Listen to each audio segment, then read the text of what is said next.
అతిపెద్ద ప్రజాస్వామ్య దేశం, అతి గొప్ప దేశం భారతదేశం. భారతదేశ లౌకికత్వాన్ని, భారతదేశ సమగ్రతను, భారతదేశ విధి విధానాలను, భారత రాజ్యాంగాన్ని ఈరోజు కూల్చడానికి బీజేపీ ప్రభుత్వం నిర్ణయం తీసుకున్నది. దాంట్లో భాగంగానే గతంలో ప్రధానంగా ఈ దేశంలో ఉన్న మైనార్టీకి సంబంధించి ముస్లిమ్స్ కానీ, సిక్కులు కానీ, ఈసా కానీ, బుద్ధిస్టులు కానీ, దాంట్లో ప్రధానంగా ముస్లిమ్స్ సంబంధించి కాశ్మీర్లో 90% ముస్లిమ్స్ ఉండే వాళ్ళకి 370 చట్టం ఆ రోజులో వర్తింపజేస్తే దాన్ని హఠావుట్టిన అందరినీ అరెస్ట్ చేసి ఆ రోజు సెల్ ఫోన్లు బంద్ చేసి, ఇంటర్నెట్లు బంద్ చేసి ఆ బిల్ పాస్ చేసింది. దాంతోపాటు త్రిబుల్ తలాక్ సంబంధించి వాళ్ళకి ఏం ప్రయోజనమైంది? ఈరోజు ఏం లాభం పొందిన వాళ్ళు? కేవలం ముస్లిం షరియత్ యాక్ట్, దాన్ని ఈరోజు కులవటానికి, భారతదేశంలో ఉన్న సంస్కృతి కులవటానికి ఆ త్రిబుల్ తలాక్ తీసుకొచ్చారు. దాని తర్వాత బీజేపీ పాలించే రాష్ట్రాల్లో బుర్కాకు సంబంధించి వివాదం చేసిండ్రు. దాంతోపాటు మదర్సాలకు సంబంధించి కార్యక్రమాలు చేసిండ్రు. దాంతోపాటు చివరగా బుల్డోజర్లు పెట్టి మైనార్టీ నాయకులను గొంతు ఇప్పితే వాళ్ళ ఇల్లు కూల్ చేసిండ్రు. సుప్రీంకోర్టు ఆదేశించినా కూడా పనిచేసిండ్రు. చివరగా ఈరోజు భారతదేశంలో ముస్లిం కమ్యూనిటీకి సంబంధించి ఒక వక్ఫ్ చట్టం ఉంది. ఆ వక్ఫ్ చట్టము ఏళ్ల తరబడి బ్రిటిష్ జమానా నుంచి ఆ చట్టాలు తీసుకొచ్చి వక్ఫ్ ఆశయము, సిద్ధాంతం ఏంటంటే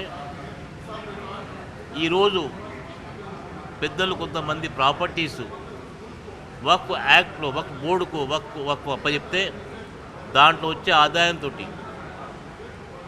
గరీబ్ ముస్లిమ్స్కు వాళ్ళ చదువుకు, సంధ్యకు, దవాఖానకు, మదర్సాలకు, స్కూళ్లకు, అరబ్బీకి, వాళ్ళ జీవనోపాధి కొరకు, వాళ్ళ వెల్ఫేర్ కొరకు ఉపయోగించే కార్యక్రమం.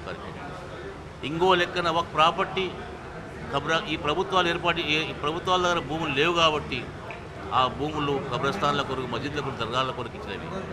చాలామంది పీఠాధిపతులకు సంబంధించి ఆ కార్యక్రమం చేస్తున్నారు. ఈరోజు కొత్తగా ఆ చట్టాన్ని అమెండ్ చేస్తే చట్టాన్ని గట్టిగా చేయాలి. గతంలో పివి నరసింహరావు గారు, వాజ్పేయి గారు దీన్ని అప్పుడు అమెండ్ చేసిండ్రు. ఆ చట్టం ద్వారా లాభం కూర్చోవాలి. సచార్ కమిటీ గారు ఆ రోజు రిపోర్ట్ ఇచ్చిండ్రు.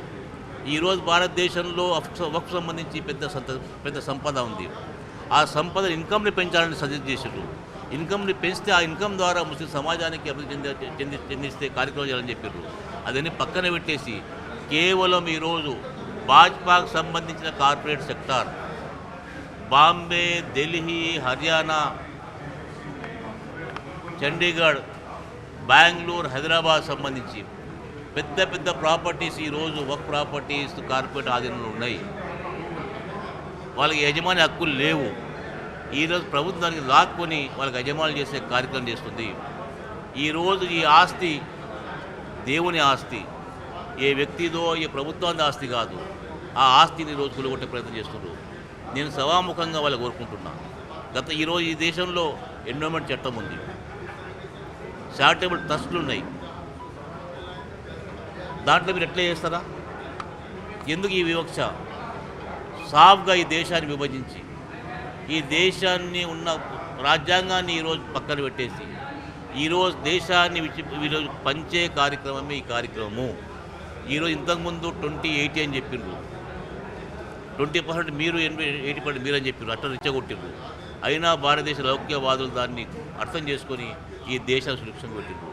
దాని తర్వాత ముస్లిం సమాజానికి సంబంధించి గడ్డాల మీద మాట్లాడినరు, బట్టల మీద మాట్లాడినరు, వాళ్ళ భోజనాల మీద మాట్లాడినరు, నడవడిక మాట్లాడినరు.